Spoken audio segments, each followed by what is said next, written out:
Channel always Shweta. तो आज फिर से एक टॉक सेशन होने वाला है। जैसे टाइटल से पता चल गया, आज मैं मेरी शेयर करने जा रही हूँ मेरी आफ्टर डिलीवरी की जो जर्नी है वो मैं आपके साथ शेयर करने जा रही हूँ, जिसमें मेरा हॉस्पिटल की जर्नी और जिसके थ्रू मेरी डिलीवरी हुई, सी सेक्शन हुई या नॉर्मल हुआ, उससे मैंने कैसे रिकवर किया, वो सब आपके साथ शेयर करने वाली हूँ। तो हाय, माय नेम इज श्वेता, अगर किसी को नहीं पता है। और मैं एक मॉमी हूँ, न्यू मॉमी, और मेरे एक बेबी बॉय है। तो जो मेरी डिलीवरी हुई थी वो लॉकडाउन में हुई थी, और मैंने कैसे कैसे वो हमने सबने मैनेज किया वो मैं आपके साथ शेयर कर रही हूँ। तो इस वीडियोस को देखने से पहले ही लाइक कर दो, बिकॉज आप भूल जाओगे, बिकॉज ये जर्नी बहुत ब्यूटीफुल होने वाली है। तो सबसे पहले बता दूं, तो हम शुरुआत, अगर जिन्होंने मेरी प्रेगनेंसी जर्नी नहीं देखी है, मैं वीडियो का लिंक दे दूंगी या आई बटन पे क्लिक कर दूंगी, आप उसे देखना। तो हम करते हैं हॉस्पिटल का, जो मैंने वहां तक बताया था कि हाँ हमने कैसे हॉस्पिटल को सब मैनेज करके बताया कि हाँ हमें यहाँ डिलीवरी करवानी है। उसके आगे की जो जर्नी है वो मैं आपके साथ शेयर कर रही हूँ। तो जो मेरी डिलीवरी हुई थी वो जयपुर में हुई थी, और मैंने दाना शिवम हॉस्पिटल है, मैं हॉस्पिटल बता देती हूँ, वो बेस्ट हॉस्पिटल है। अगर कोई वहां डिलीवरी करवाना चाहता है इस पेंडेमिक सिचुएशन में भी, तो वो बेस्ट हॉस्पिटल है। वहां आप पूरे के पूरे प्रिकॉशन के साथ आपकी डिलीवरी की जाएगी, आपका और आपके बेबी का बहुत अच्छे से ध्यान रखा जाएगा। और जहां तक हो, वहां के जो डॉक्टर्स हैं वो मेक श्योर करते हैं कि आपकी नॉर्मल डिलीवरी हो। जब तक कि कोई हार्डली कोई ऐसी सिचुएशन नहीं आ जाए या इमरजेंसी नहीं हो जाए, वो मेक श्योर करते हैं कि आपकी नॉर्मल डिलीवरी हो। No doubt normal delivery C section से बहुत अच्छी है, बट काफी बार सिचुएशन ऐसी आ जाती है, कुछ कॉम्प्लिकेशन आ जाते हैं, जिसकी वजह से डॉक्टर्स को सी सेक्शन करना पड़ता है। तो मेरे केस में मैं बता दूं, हमने हॉस्पिटल की बुकिंग करवा ली थी, जबकि हमने हॉस्पिटल की बुकिंग करवा ली थी 30 जैन को, बट मेरी जो ईडीडी डेट थी, ड्यू डेट दी गई थी, वो 18 फेब दी गई थी। बट मेरी लास्ट सोनोग्राफी हुई थी, उसमें जो मेरा एमनियोटिक फ्लूइड का जो वाटर लेवल था वो बहुत हाई आ रखा था, जिसकी वजह से मुझे मेरी गायनिक जो मेरी खुद की दी थी, उन्होंने मुझे पहले से ही बता दिया था कि हो सकता है कि मेरी डिलीवरी पहले हो जाए, या फिर हो सकता है कि हमें पहले से ही तैयारी करनी पड़े। तो उसके लिए हम रेडी थे। तो हम 30 जैन को हम चेकअप करवाने के लिए गए, नॉर्मल चेकअप करवाने के लिए मेरी दी के पास, और मैं गुजरात में रहती थी। तो मैं पहले ही 25 जैन को चली गई थी राजस्थान। तो मैं नॉर्मल चेकअप करवाने गई थी कि हाँ सब कुछ सही है। 30 जैन को हम गए थे डॉक्टर के पास, बट मेरी दी ने बोला कि हम एक दिन बाद में करेंगे। यस, तो हम 31 जैन को जब डॉक्टर ने मुझे चेक किया था, तो मैं 2 सेंटीमीटर तक डाइल्यूट हो चुकी थी, और मुझे पता नहीं चला, लिटरली पता नहीं चला। तो जहां हम सोचे बैठे थे कि हाँ 18 फेब होने वाली है, मैं 31 तारीख को ही डाइल्यूट हो चुकी थी। तो उस वजह से दीदी ने बोला, जो मेरी डॉक्टर थी, उन्होंने बोला कि हमें हो सकता है आज रात को डिलीवरी हो जाए, हो सकता है कि कल हो जाए, तो हमें हॉस्पिटल में एडमिट होना पड़ेगा। मैंने मॉर्निंग में चेकअप करवाया था, बट दी ने बोला कि चलो हम नाइट तक हम हॉस्पिटल में शिफ्ट हो जाएंगे। हमने हॉस्पिटल वालों को पहले ही बोल दिया था कि हाँ भाई, हमने रूम बुक करवा रखा था, हमारा पूरा जो एक कॉटेज है वो बुक था, बिकॉज इस पेंडेमिक सिचुएशन में हम चाहते थे कि हम और बेबी जितना सेफ रहे, जितना क्राउड से दूर रहे, उतना बेटर होगा। तो हम 31 जैन को नाइट में 10 बजे जाके मैं हॉस्पिटल में एडमिट हो चुकी थी। मेरे पेन नहीं आ रहे थे, तो जिस वजह से मुझे फिर मेरे डॉक्टर ने बोला कि हमें पेन इंड्यूस करने चाहिए। तो मुझे पेन इंड्यूस किए गए, बिकॉज मेरा वाटर लेवल हाई हो रखा था, और साथ में मैं 2 सेंटीमीटर तक डाइल्यूट हो चुकी थी। जो सुबह मैंने 10 बजे चेक करवाया था, रात को 10 बजे, पूरे 12 घंटे बाद फिर चेक किया गया, बट उसमें 0% प्रोग्रेस नहीं थी। फिर ये मेरी फैमिली का और मेरी डॉक्टर का मेन ये रहा कि हम पेन इंड्यूस करवा देते हैं। तो पेन इंड्यूस किए गए 10 बजे, बट कोई प्रोग्रेस नहीं। मुझे 12 बजे तक कोई पेन नहीं आए। 12 बजे बाद मुझे धीरे धीरे पेन आने स्टार्ट हुए। साथ में ही बेबी की जो हार्ट बीट थी, उसको लगातार मॉनिटर से नजर रख रहे थे कि बेबी की हार्ट बीट सही थी, मेरी सही थी, कोई बीपी प्रॉब्लम कुछ भी नहीं था। मेरा कोविड टेस्ट सब कुछ हो चुका था, सब कुछ नॉर्मल था।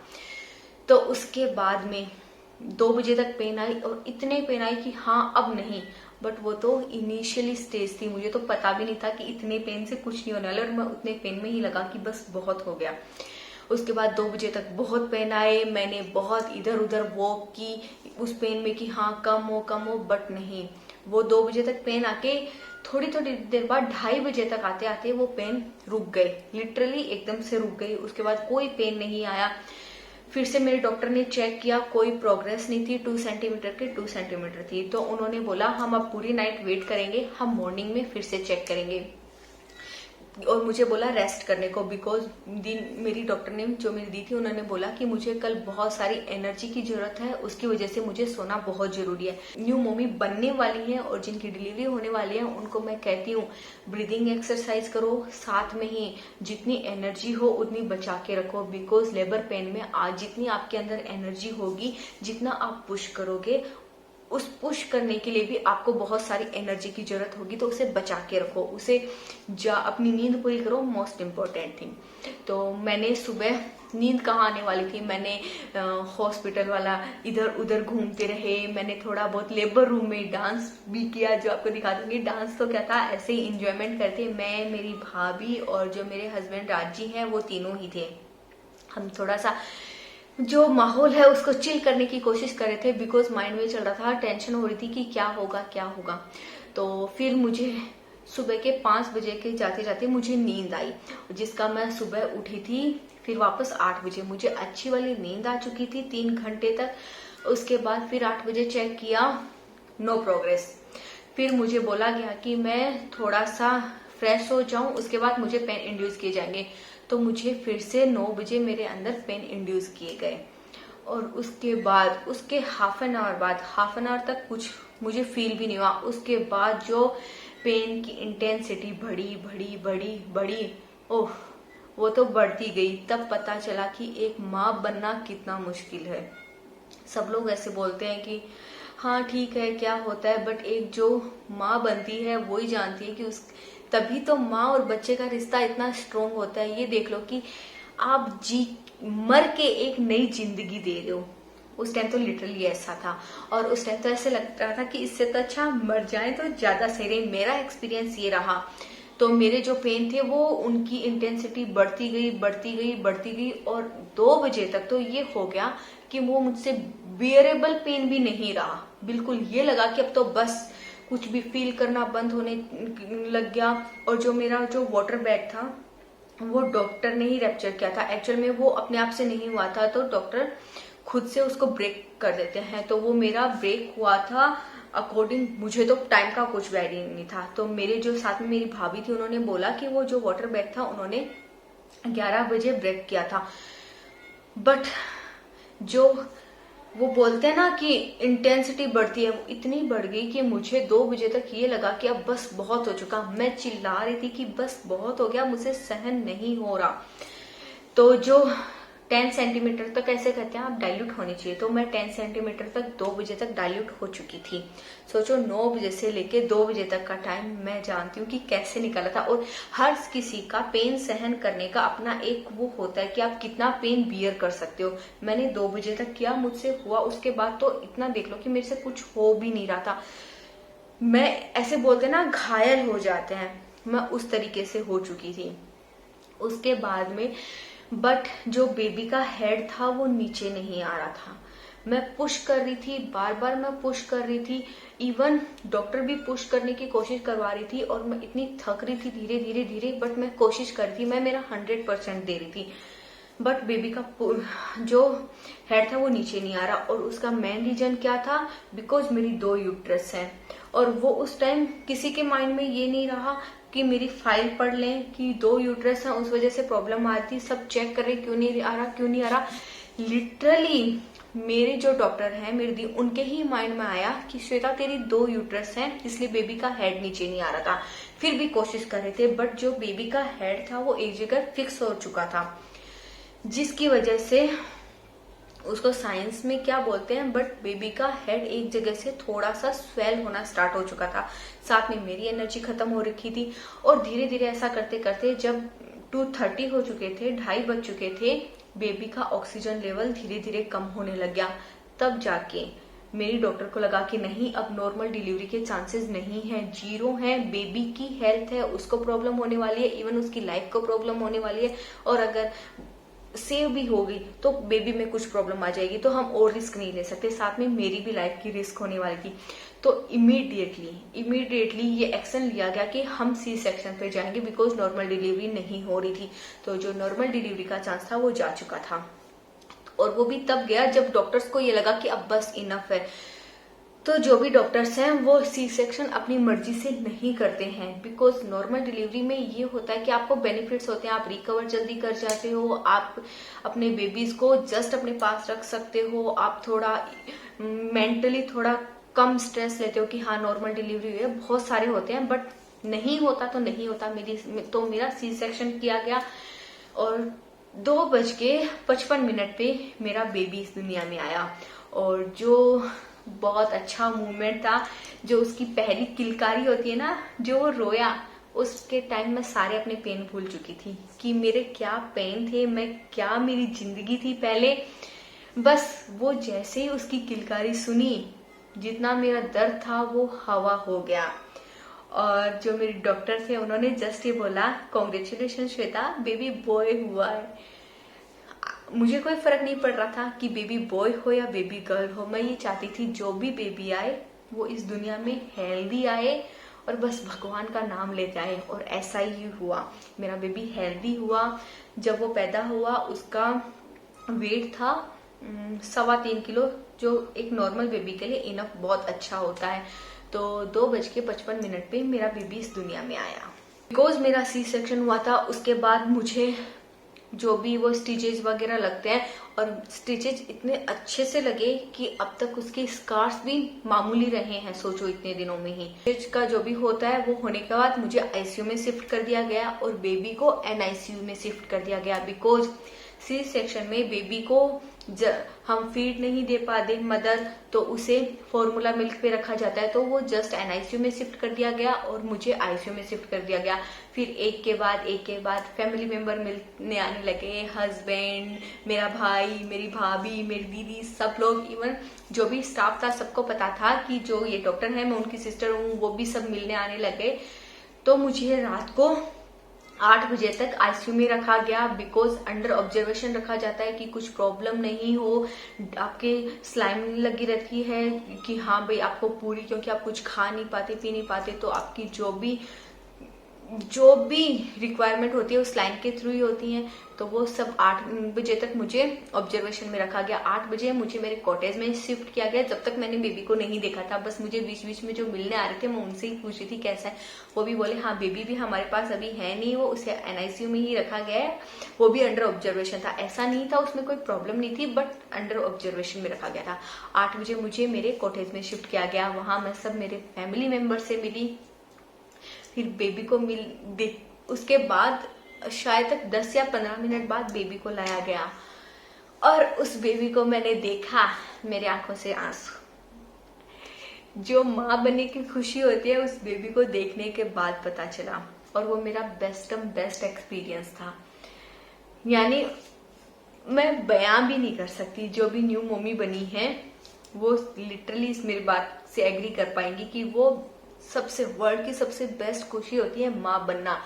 और मैं गॉड से प्रे करती हूँ जो भी माँ बनने की कोशिश कर रहा है, इस प्रोसीजर में है, उन सबको एक हेल्दी बेबी दे गॉड। तो ये था मेरी हॉस्पिटल की जर्नी।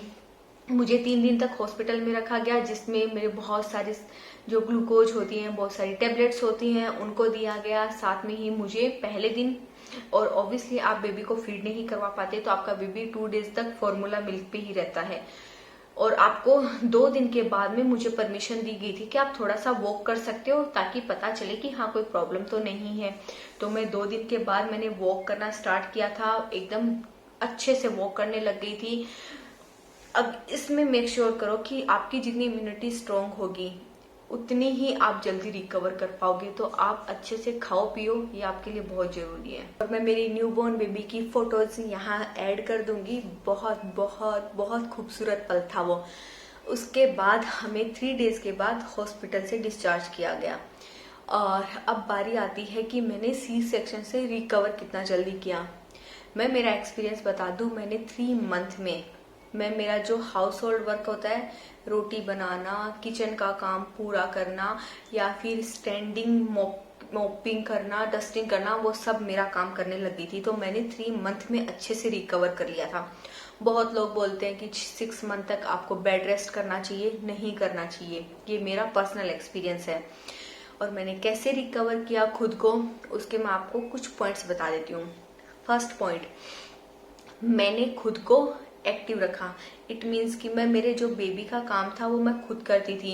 मीन्स उसकी ड्रेसेस चेंज करना, ऑब्वियसली मैं उसको नहला नहीं सकती थी, बट मैं उसकी ड्रेसेस चेंज करना, बेबी को कुछ इधर उधर गोद में लेना, वो मैं सब करी थी। सेकेंड थिंग, मैंने मेरा खाना पीना प्रॉपर टाइम पे रखा। मैंने हेल्दी फूड खाया जिसमें हम बहुत सारी मिर्च होता है, मिर्च मसाले वाला, मीन्स ऑयलिंग फूड नहीं खाते। बट मैंने जो घी होता है ना, मानोगे नहीं, हमारे जाटों में, मैं चौधरी फैमिली से बिलोंग करती हूँ, हमारे जाटों में इतना घी खिलाते हैं कि सोच भी नहीं सकते। तो मैंने अच्छे से, बिकॉज आप घी खाओगे, इवन प्रेगनेंसी में भी आपको कभी भी घी अवॉइड नहीं करना चाहिए। बिकॉज घी खाओगे तो वो आपकी जॉइंट्स के लिए भी बहुत अच्छे होंगे, आपकी फ्लेक्सिबिलिटी बढ़ेगी, जो आपके डिलीवरी के टाइम भी काम आने वाली है। तो मैंने घी खाया, मैंने बहुत सारा दूध पिया था, बिकॉज कैल्शियम की बहुत नीड पड़ने वाली है इस टाइम आपको। आप बेबी को फीड करवाते हो, आप में कैल्शियम की कमी आती रहती है, तो हम उसे एज ए टैबलेट भी लेते रहते हैं कैल्शियम की। बट अगर जो खाने पीने से जितना कैल्शियम आपके बॉडी में जाएगा वो ज्यादा अच्छा होगा। तो मैंने दूध भी टाइम पे पिया, साथ में मैंने बहुत सारे फल फ्रूट्स होते हैं वो भी खाए। और जो योगा होते हैं, हैवी योगा नहीं, प्राणायाम, मैंने प्राणायाम रखा, बिकॉज उसने मुझे बहुत बहुत जल्दी रिकवर करने में हेल्प की। थर्ड थिंग, मैंने जो मेरे स्टिचेज हैं उनको प्रॉपर टाइम टू टाइम, मेरी 7 डेज बाद में मेरे जो स्टिचेज के ऊपर जो ड्रेसिंग थी वो निकाल दी गई थी। उसके बाद मैंने उसका अच्छे से केयर रखा। आप चाहते हो कि आपकी स्टिचेज के ऊपर निशान ना रहे, तो उसके लिए बेस्ट टिप है, आप मानोगे नहीं, मैंने कोकोनट ऑयल लगाया था और जो स्टिचेज के मार्क्स थे जो 100% थे वो 10% पे आ चुके हैं। ये मेन थिंग याद रखना कि आप अपने स्टिचेज को जो भी है वो ड्राई ना होने दो, उनको एनी टाइम टू टाइम उनके ऑयल करते रहो। साथ में ही आप वॉक करना स्टार्ट कर दो। मैंने 10 डेज बाद में रेगुलर वॉक रखी थी, उससे पहले भी मैं थोड़ा बहुत वॉक करती थी, बट मैंने 10 डेज बाद में प्रॉपर मैं 15 मिनट्स रुक रुक के मैंने वॉकिंग रखी। इस तरीके से मैंने पूरे 3 मंथ में, मेरा यही शेड्यूल था, मैं टाइम से उठती थी, मैं टाइम से मेडिटेशन करती थी, थोड़े बहुत प्राणायाम करती थी, बट वॉक करती थी, मेरे खाने टाइम से मैं खाना खाती थी और टाइम से ही मेरी हेल्थ का ध्यान रखती थी, जिस वजह से मैंने 3 मंथ में इससे रिकवर किया। अगर आप भी इन टिप्स एंड ट्रिक्स को फॉलो करोगे तो मैं मेक श्योर करती हूँ कि आप इनको, जो आपका सी सेक्शन है उससे बहुत जल्दी रिकवर कर पाओगे। बेड रेस्ट जरूरी है, नो डाउट, बट इतना भी बेड रेस्ट मत करो कि आप खुद को बीमार फील करवाने लग जाओ। तो आई होप आपको मेरा ये ब्लॉग पसंद आया होगा, मेरा जो ये टॉक सेशन था आपको पसंद आया होगा। अगर आपके कोई क्वेरीज हो, कोई क्वेश्चन हो इसके रिगार्डिंग, आप मुझे कमेंट कर सकते हो। और अगर आपको मेरी ये जर्नी अच्छी लग रही है तो प्लीज मेरे वीडियोस को लाइक करना, शेयर करना और कमेंट्स करना और मेरे चैनल को सब्सक्राइब करना। हम मिलेंगे हमारे नेक्स्ट वीडियोस में, तब तक के लिए बाय बाय।